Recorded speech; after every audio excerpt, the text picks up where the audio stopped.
ಕರ್ನಾಟಕ ಸರ್ಕಾರದ ಜನಪ್ರಿಯ ಯೋಜನೆಗಳಲ್ಲಿ ಜನಪ್ರಿಯ ಯೋಜನೆ ಆದಂಥ ಪಂಚ ಗ್ಯಾರಂಟಿ ನಮ್ಮ ಕಾಂಗ್ರೆಸ್ ಪಕ್ಷದ ಏನು ಸರ್ಕಾರ ಈ ರಾಜ್ಯದ ಜನತೆಗೆ ಒಂದು ವಿಶ್ವಾಸವನ್ನು ಕೊಟ್ಟಿತ್ತು. ಅದನ್ನು 2023ರ ಚುನಾವಣೆಯಲ್ಲಿ ಗೆದ್ದು ಜನ ನಮಗೆ ಬೆಂಬಲ ನೀಡಿದ್ದಕ್ಕಾಗಿ ಈ ರಾಜ್ಯದಲ್ಲಿ ಸರ್ಕಾರವನ್ನು ರಚಿಸಿ ನುಡಿದಂತೆ ನಡೆದು ಈಗ 2 ವರ್ಷದಿಂದ 5 ಗ್ಯಾರಂಟಿಗಳನ್ನು ಚಾಚು ತಪ್ಪದೆ ಜಾರಿ ಮಾಡಿ ಈ ರಾಜ್ಯದ ಬಡವರಿಗೆ, ಯಾರು ಶೋಷಿತರಿದ್ದಾರೆ ಅವರಿಗೆ, ಆಮೇಲೆ ಮಧ್ಯಮ ವರ್ಗದವರಿಗೆ ಅನುಕೂಲ ಆಗಲಿ ಅಂಥೇಳಿ ಅನುಕೂಲವಾಗುವ ನಿಟ್ಟಿನಲ್ಲಿ ಗೃಹಲಕ್ಷ್ಮಿ, ಶಕ್ತಿ ಯೋಜನೆ, ಯುವ ನಿಧಿ ಹಾಗೂ ಅನ್ನಭಾಗ್ಯದಂಥ ಜನಪ್ರಿಯ ಯೋಜನೆಗಳನ್ನು ಜಾರಿಗೊಳಿಸಿರುವ ನಮ್ಮ ಸರ್ಕಾರದ ಜನಪ್ರಿಯ ಮುಖ್ಯಮಂತ್ರಿಗಳಾದಂಥ ಸನ್ಮಾನ್ಯ ಶ್ರೀ ಸಿದ್ದರಾಮಯ್ಯ ಸಾಹೇಬರು, ಅದೇ ರೀತಿಯಾಗಿ ಈ ರಾಜ್ಯದ ಉಪಮುಖ್ಯಮಂತ್ರಿಗಳಾದಂಥ ಡಿ.ಕೆ. ಶಿವಕುಮಾರ್ ಸಾಹೇಬರು, ವಿಶೇಷವಾಗಿ ನಮ್ಮ ವಿಜಯಪುರ ಜಿಲ್ಲೆಯ ಜಿಲ್ಲಾ ಉಸ್ತುವಾರಿ ಸಚಿವರಾದಂಥ ಬೃಹತ್ ಮತ್ತು ಮಧ್ಯಮ ಕೈಗಾರಿಕೆಯ ಸಚಿವರಾದಂಥ ಸನ್ಮಾನ್ಯ ಶ್ರೀ ಡಾಕ್ಟರ್ ಎಂ.ಬಿ. ಪಾಟೀಲ್ ಸಾಹೇಬರು ವಿಶೇಷವಾದಂಥ ಮುತುವರ್ಜಿಯನ್ನು ವಹಿಸಿ ರಾಜ್ಯದಲ್ಲಿ ಬರೀ ಬೆಂಗಳೂರು ನಗರಕ್ಕೆ ಅಷ್ಟೇ ಈ ಗ್ಯಾರಂಟಿ ಯೋಜನೆ ಅನುಷ್ಠಾನ ಸಮಿತಿ ಮೊದಲು ಜಾರಿ ಮಾಡಿದ್ರು. ನಮ್ಮಲ್ಲಿ ಇರಲಿಲ್ಲ ಅದು. ನಮ್ಮ ಎಂ.ಬಿ. ಪಾಟೀಲ್ ಸಾಹೇಬರು ವಿಶೇಷವಾದಂಥ ಒಂದು ಪತ್ರ ನೀಡಿ ಕ್ಯಾಬಿನೆಟ್ನಲ್ಲಿ ಇದು ಸ್ಪೆಷಲ್ ಆಗಿ ಇಡಿಸಿ ಅಲ್ಲಿ ಬೆಂಗಳೂರಿಗೆ ನೀವು ಕೊಟ್ಟಿದ್ದೀರಿ, ಎಲ್ಲ ಮಹಾನಗರ ಪಾಲಿಕೆಗಳಲ್ಲಿ ಅನುಷ್ಠಾನ ಸಮಿತಿ ಜಾರಿಗೆ ಬರಬೇಕಂತ ಹೇಳಿ ಅವರು ಒಂದು ಪತ್ರವನ್ನು ಕೊಟ್ಟು ಸನ್ಮಾನ್ಯ ಮುಖ್ಯಮಂತ್ರಿಗಳಿಗೆ ಹೇಳಿ, ಮುಖ್ಯಮಂತ್ರಿಗಳಿಗೆ ಹೇಳಿ ಈ ಸಮಿತಿಯನ್ನು ರಚನೆ ಮಾಡಲು ಅವರು ತುಂಬಾ ಸಹಕಾರ ನೀಡಿ, ನಾವೇನು ಪಕ್ಷದಲ್ಲಿ ನಿಷ್ಠಾವಂತರಾಗಿ ದುಡಿದಿದ್ದಕ್ಕಾಗಿ ನಮಗೆ ಮಹಾನಗರ ಪಾಲಿಕೆಗೆ ಅಧ್ಯಕ್ಷರಾಗಿ ನನಗೆ ಕೇಂದ್ರ ಸಮಿತಿಗೆ ಅಧ್ಯಕ್ಷರಾಗಿ ನನಗೆ ಆಯ್ಕೆ ಮಾಡಿದ್ದಾರೆ.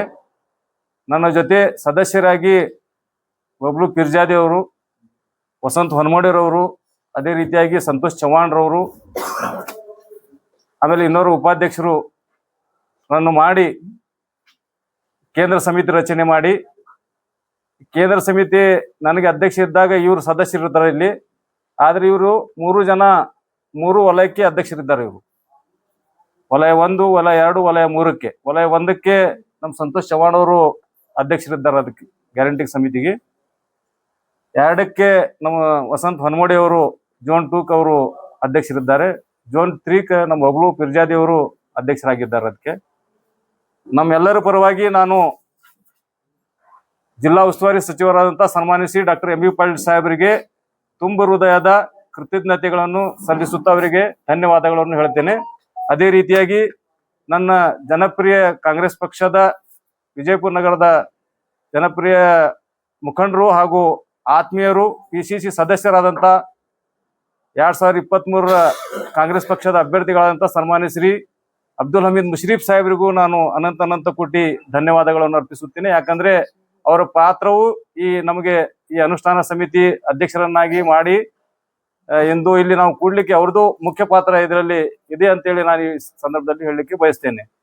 ಅದೇ ರೀತಿಯಾಗಿ ಮುಂಬರುವ ದಿನಗಳಲ್ಲಿ ವಿಜಯಪುರ ನಗರದಲ್ಲಿ ಏನು ಈ 5 ಗ್ಯಾರಂಟಿಗಳನ್ನು ಏನು ನಾವು ಜಾರಿ ಮಾಡಿದ್ದೇವೆ, ಆ ಜಾರಿ ಒಂದು ವೇಳೆ ಯಾರಿಗೆ ಆದರೂ ತಲುಪದೇ ಇದ್ದಲ್ಲಿ ಜನರಿಗಾಗಿ ಇಲ್ಲಿ ಈ ಕಚೇರಿ ಮಾಡಲಾಗಿದೆ. ವಿಶೇಷವಾಗಿ ಇದು ಯಾವತ್ತೂ ಜನರ ಪರವಾಗಿ ಚಾಲೂ ಇರುತ್ತದೆ. ಇದು ಒಂದು ವೇಳೆ ನಿಮಗೆ ಗ್ಯಾರಂಟಿ ಯೋಜನೆಯಲ್ಲಿ ಏನಾದರೂ ಅಲ್ಲಿ ಹೊಲ ಸಿಗ್ತಾ ಇಲ್ಲ, ನಿಮ್ದು ಏನಾದರೂ ಅಲ್ಲಿ ಬೈ ಮಿಸ್ಟೇಕ್ ಆಗ್ತಾ ಇಲ್ಲ ಅಂದರೆ ತಾವು ಬಂದು ನೇರವಾಗಿ ಜನ ಇಲ್ಲಿ ನಮಗೆ ಅರ್ಜಿ ಕೊಟ್ಟಲ್ಲಿ ಅದನ್ನು ನಾವು ನೇರವಾಗಿ ಆಯಾ ಅಧಿಕಾರಿಗಳಿಗೆ, ಡಿಪಾರ್ಟ್ಮೆಂಟ್ ಅಧಿಕಾರಿಗಳಿಗೆ ಕಳಿಸಿ ಅದನ್ನು ಸಾಲ್ವ್ ಮಾಡುವ ಕೆಲಸ ನಾವು ಮುಂದಿನ ದಿನಗಳಲ್ಲಿ ಮಾಡ್ತೀವಿ. ಈಗಾಗಲೇ ನಮ್ಮ ಲೆಕ್ಕದ ಪ್ರಕಾರ ಮೊನ್ನೆ ಒಂದು ಮೀಟಿಂಗ್ ತಗೊಂಡಿದ್ದೇವೆ ನಾವು. ಸುಮಾರು 85% ಇಲ್ಲಿ ಈ ಯೋಜನೆ ಜಾರಿಯಾಗಿದೆ. ನಮ್ಮ ಸಮಿತಿ ಇಲ್ಲ ಅಂದ್ರೂ ಸರ್ಕಾರ ಸುಮಾರು 85% ಇಲ್ಲಿ ಜಾರಿಯಾಗಿದೆ. ಸಮಿತಿ ಇರಲಾರ್ದು ಇನ್ನೊಂದು 15% ಉಳಿದಿರಬೇಕು.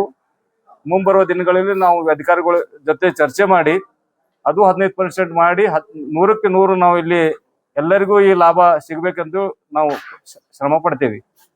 ಆಮೇಲೆ ಇಂದು ಈ ನೂತನ ಕಚೇರಿ ಉದ್ಘಾಟನೆಗೆ ಬಂದಂತಹ ನಮ್ಮ ರಾಜ್ಯದ ಅಧ್ಯಕ್ಷರಾದಂಥ ರೇವಣ್ಣ ಸಾಹೇಬ್ರಿಗೆ, ಉಪಾಧ್ಯಕ್ಷರಾದಂಥ ನಮ್ಮ SR ಪಾಟೀಲ್ ಸಾಹೇಬ್ರಿಗೆ, ಪ್ರಾಧಿಕಾರದ ಅಧ್ಯಕ್ಷರಾದಂಥ ಗಂಗಾಧರ್ ಸಮ್ಮಣ್ಣಿ ಸಾಹೇಬ್ರಿಗೆ, ಪೂಜ್ಯ ಮಹಾಪೌರರಾದಂಥ MS ಕರಡಿ ಸಾಹೇಬ್ರಿಗೆ, ಆಮೇಲೆ ನಮ್ಮ ಜಿಲ್ಲಾ ಕಾಂಗ್ರೆಸ್ ಸಮಿತಿ ಅಧ್ಯಕ್ಷರಾದಂಥ ಮಲ್ಲಿಕಾರ್ಜುನ್ ಲೋಣಿ ಸಾಹೇಬ್ರಿಗೆ, ಇನ್ನೂ ಅನೇಕ ನಮ್ಮ ಅಲ್ಪಸಂಖ್ಯಾತ ಘಟಕದ ಅಧ್ಯಕ್ಷರಾದಂಥ ಶಕೀಲ್ ಬಾಗ್ಮಾರಿರವರು, ಜಿಲ್ಲಾ ಉಪಾಧ್ಯಕ್ಷರಾದಂಥ ಚಾನ್ಸಾಬ್ ಬಡಗಲ ಸಾಹೇಬ್ರು, SM ಪಾಟೀಲ್ ಗಣ್ಯಾರ್ ಸಾಹೇಬ್ರು, ನಮ್ಮ VDA ಮಾಜಿ ಅಧ್ಯಕ್ಷರಾದಂಥ ಕನ್ನಾನ್ ಮುಷರೀಫ್ ಅವರು ಹಾಗೂ ನಮ್ಮ ಆಜಾದ್ ಪಟೇಲ್ ಸಾಹೇಬ್ರು, ಇನ್ನೂ ಅನೇಕ ಹಿರಿಯರು, ಮೊಹಮ್ಮದ್ ರಫೀಕ್ ಟಪಾಲ್ರವರು, ಅದರಲ್ಲಿ ವಿಶೇಷವಾಗಿ ನನ್ನ ಆತ್ಮೀಯ ಮಿತ್ರರಾದ ಸಿಟಿ ಬ್ಲಾಕ್ ಅಧ್ಯಕ್ಷರಾದಂಥ ಜಮೀರ್ ಅಹಮದ್ ಬಕ್ಷೀರ್ ಅವರು ಎಲ್ಲರೂ ಬಂದು ಇಲ್ಲಿ ನನಗೆ ಸಹಕಾರ ನೀಡಿ ಇವತ್ತು ಏನು ನೀವು ನೂತನ ಕಟ್ಟಡ ಕಾರ್ಯಕ್ರಮಕ್ಕೆ ಅವರು ಬಂದು ಆಶೀರ್ವಾದ ಮಾಡಿದಕ್ಕಾಗಿ ಅವರಿಗೂ ನಾನು ಧನ್ಯವಾದಗಳನ್ನು ಹೇಳ್ತೇನೆ.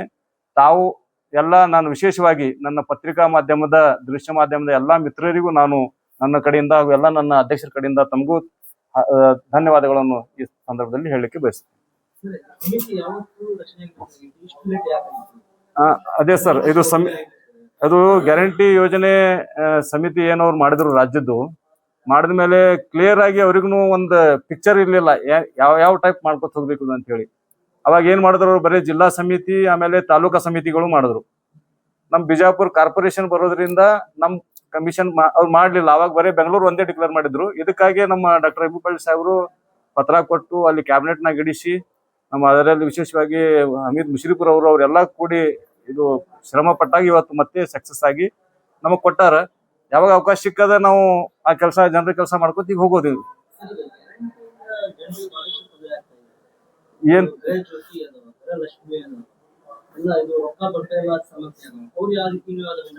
ಇಲ್ಲ, ರೊಕ್ಕ ಅಂತೂ ಎಲ್ಲಾರ್ಗೆ ಬಂದೇ ಬರ್ತೈತಿ, ಸ್ವಲ್ಪ ಹೆಚ್ಚು ಕಡಿಮೆ ಆಗ್ತೈತಿ. ಒಂದ್ ತಿಂಗಳು ನಮ್ಮ ಹತ್ರ ಬಂದ್ರೆ ನಾವು ಮೊದಲು ಅವರು ಏನ್ ಈಗ ಪೆನ್ಷನ್ ಏನ್ ತಗೊಳ್ತಾರ, ಸರ್ಕಾರಿ ಪೆನ್ಷನ್ ಏನ್ ತಗೋತಾರ ಅವರು, ಈಗ ಜೀವಂತ ದೃಢೀಕರಣ ಪತ್ರ ಪ್ರತಿ ವರ್ಷ ಕೊಡೋದು ಒಂದು ನಮ್ಮ ಈ ಗ್ಯಾರಂಟಿ ಯೋಜನೆಯಲ್ಲೂ ಅದು ಜಾರಿ ಆಗ್ತಾ ಇದೆ. ಅದು ಪ್ರತಿ ವರ್ಷ ಯಾರು 2,000 ರೂಪಾಯಿ ಏನ್ ಫಲಾನುಭವಿಗಳು ಇದ್ದಾರೆ ಈಗ, ಅವ್ರು ಪ್ರತಿ ವರ್ಷ ಸರ್ಟಿಫಿಕೇಟ್ ಕೊಡ್ಬೇಕು ಅವರು.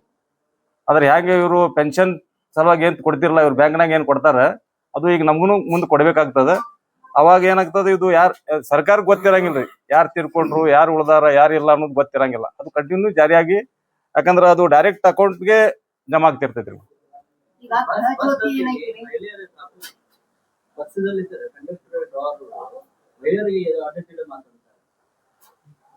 ತಾವು ನಮ್ಮ ಗಮನಕ್ಕೆ ತಂದಿರಿ, ತುಂಬಾ ಧನ್ಯವಾದಗಳನ್ನು. ಅದು ನಾವು ಮುಂದಿನ ನಮ್ಮ ಸಭೆಯಲ್ಲಿ ಅದು ಕರೆಕ್ಟ್ ಮಾಡುವಂತ ನಾವು ಕೆಲಸ ಮಾಡ್ತೀವಿ. ತಾವು ಆರೋಪ ಬಿಜೆಪಿ ಅವರು ಆರೋಪ ಮಾಡ್ತಾರ, ಅವರು ಆರೋಪಕ್ಕೆ ಯಾವುದೇ ಇರ್ಲಿ, ಅದು ನೋಡ್ರಿ ಟೆಕ್ನಿಕಲಿ ಒಮ್ಮೆ ಆಗುತ್ತೆ, ಅದು ಟೆಕ್ನಿಕಲ್ ಆಗ್ತದ, ಅದು ಎಲ್ಲಾರ್ದು ಆಗಂಗಿಲ್ಲ. ನಂದೇನಿದೆ 100ಕ್ಕೆ 99 ಹಂಗೆ ಆಗ್ತಿತ್ತಂದ್ರೆ ಅದು ಸರ್ಕಾರ ತಪ್ಪು. ಸಾವಿರಾರು ಗಟ್ಲೆ ಎಲ್ಲಿ ಒಬ್ಬಂದ್ ಹಂಗ ಆಗ್ತದ. ಅದು ಏನೋ ಟೆಕ್ನಿಕಲಿ ಅದು ಮೀಟರ್ ಏನೋ ಇದು ಇರ್ಬೋದು. ಆದ್ರೂ ತಾವು ನಮ್ ಗಮನಕ್ಕೆ ತಂದಿರಿ, ನಾವು ಅಧಿಕಾರಿಗಳಿಗೆ ಹೇಳ್ತೀವಿ, ಅಲ್ಲಿ ಶೆಡ್ ಐತಿ, ಈ ಪ್ರಕ್ರಿಯೆ ಆಗ್ಬಾರ್ದು. ಬಡವರಿಗೆ ಯಾವಾಗಲೂ ಅನ್ಯಾಯ ಆದಾಗ ನಾವು ಅದಕ್ಕೆ ಅವ್ರ ಜೊತೆ ಇರಕ್ಕೆ ನಾವು ತಯಾರಿದ್ದೀವಿ. ಮತ್ತೆ ಈಗ ಆಧಾರ್ ಕಾರ್ಡ್ ಏನಿದೆ ರೀ, ಆಧಾರ್ ಕಾರ್ಡ್ ಬಂದ್ ಮಾಡಿ ಸ್ಮಾರ್ಟ್ ಕಾರ್ಡ್ ತರ್ತೀವಿ ಅನ್ನುವಂಥದ್ದು ಇವು ಕಾಂಗ್ರೆಸ್ ಏನ್ ಸರ್ಕಾರದ ಇದನ್ರಿ. ಈಗ ಈ ಮುಂದಿನ ದಿನಮಾನಗಳಲ್ಲಿ ಏನು ಸ್ಮಾರ್ಟ್ ಕಾರ್ಡ್ ಮಾಡ್ತೀರಿ, ಅದು ಆನ್ಲೈನ್ ಥ್ರೂ ಅಪ್ಲಿಕೇಶನ್ ಮಾಡ್ಬೇಕಾಗಿರುತ್ತೆ. ಅವಾಗ ಸರ್ವರ್ ಬಿಜಿ ಅದು ಅನ್ಕೊಂತ ಕುಂತಾಗ ವಿದ್ಯಾರ್ಥಿಗಳು ಪೇ ಮಾಡಿ ಹೋಗಕ್ಕಾಗಲ್ಲ. ಈಗ ಅವ್ರು 1 ಇಯರ್ ಪಾಸ್ ತೆಗಿಸ್ಬೇಕಾಗಿರುತ್ತೆ, ಅವ್ರು ಪಾಸ್ ತೆಗಿಸದೇ ಇರುವ ಕಾರಣಕ್ಕೆ ಈ ಮಂತ್ಲಿ ಪಾಸ್ ತೆಗಿಸ್ಬೇಕಾದ್ರೆ ಅವ್ರಿಗೆ ತುಟಿ ಬೀಳುತ್ತೆ. ಎಷ್ಟೋ ಬಡ ವಿದ್ಯಾರ್ಥಿಗಳು ಎಜುಕೇಶನ್ ಗಾಗಿ ಬಿಜಾಪುರಕ್ಕೆ ಬರ್ತಾ ಇರುವಂತ ಹಳ್ಳಿಗಳಿಂದ ಅವರಿಗೆ ಸ್ಮಾರ್ಟ್ ಕಾರ್ಡ್ ಸಿಗದೇ ಇರುವಲ್ಲಿ ನೀವು ಏನಾದ್ರೂ ಅಧ್ಯಕ್ಷರಾಗಿ ಇವತ್ತು ನಿಮ್ಮಲ್ಲಿ ಬಂದು ಭೇಟಿ ನೀಡಿದಾಗ ಅವ್ರಿಗೆ ಏನಾದ್ರು ಹೆಲ್ಪ್ ಮಾಡಿ ನಾವು ಇಮಿಡಿಯೇಟ್ ಆಗಿ ಹೆಲ್ಪ್ ಮಾಡ್ತಿರೋದು. ಹಂಗೇನಾದ್ರು ಇದ್ರೆ ಅವರು ಯಾರಿಗೂ ಸ್ಮಾರ್ಟ್ ಕಾರ್ಡ್ ಸಿಗ್ತಾ ಇಲ್ಲ, ಏನೋ ಅವ್ರಿಗೆ ತೊಂದರೆ ಆಗ್ತಾ ಇದೆ ಅಂತ ಅಂದ್ರೆ ನಾವು ಇಮಿಡಿಯೇಟ್ ಆಗಿ ಅಲ್ಲಿ DC ಅವ್ರಿಗೆ ಭೇಟಿಯಾಗಿ ಅದು ಅವ್ರು ಸರಿಪಡಿಸೋತನ ಅವ್ರಿಗೆ ಹಂಗೆ ಫ್ರೀ ಆಧಾರ್ ಕಾರ್ಡ್ ಮೇಲೆ ನಡೆಸಬೇಕು ಅವ್ರು ಅಷ್ಟೇ.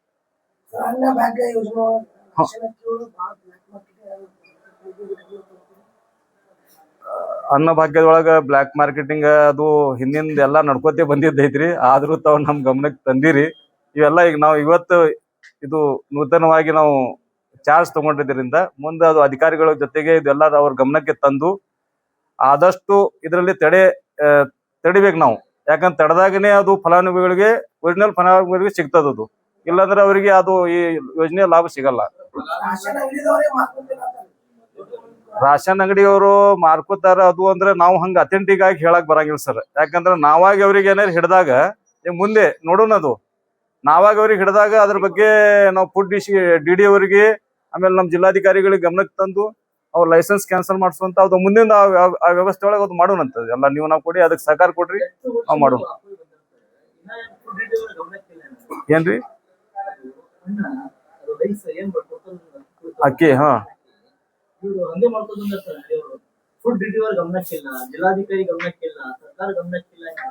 ಇಲ್ಲ, ಫುಡ್ ಡಿಡಿಯವ್ರ ಗಮನಕ್ಕೆ ಇರ್ತೈತ್ರಿ, ಜಿಲ್ಲಾಧಿಕಾರಿ ಗಮನಕ್ಕೂ ಇರ್ತದ. ಇದು ಬ್ಲಾಕ್ ಮಾರ್ಕೆಟ್ ಹಂಗ ಅಂದ್ರೆ ಅವ್ರಿಗೆ ಏನ್ ಹೇಳಿ ಮಾಡಂಗಿಲ್ಲ.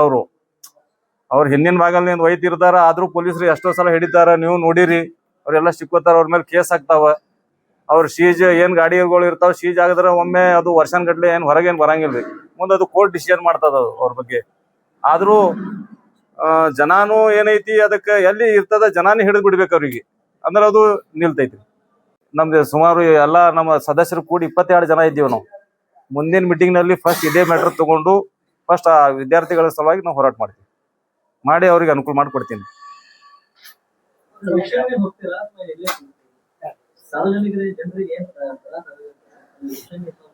ನಾವು ಪ್ರತಿ ವಾರ್ಡ್ ಒಳಗೆ ಮುಂದಿನ ದಿನಮಾನಗಳಲ್ಲಿ ಪ್ರತಿ ವಾರ್ಡ್ಗಳಲ್ಲಿ ಹೋಗಿ ಮನೆಗೆ ಹೋಗಿ ವಿಸಿಟ್ ಮಾಡಿ ಇದು 5 ಗ್ಯಾರಂಟಿಗಳು ಅವ್ರಿಗೆ ಸಿಗ್ತಾವೆ ಏನಿಲ್ಲ ಅನ್ನೋದೆಲ್ಲ ನಾವು ವಿಚಾರಣೆ ಮಾಡಿ, ನಾವೆಲ್ಲ ಟೀಮ್ ಜೊತೆ ಟೀಮ್ ಮಾಡಿ ಪ್ರತಿ ವಾರ್ಡ್ಗೆ ಒಂದೊಂದು ಇದು ಮಾಡ್ತೀವಿ, ವಿಸಿಟ್ ಮಾಡ್ತೀವಿ.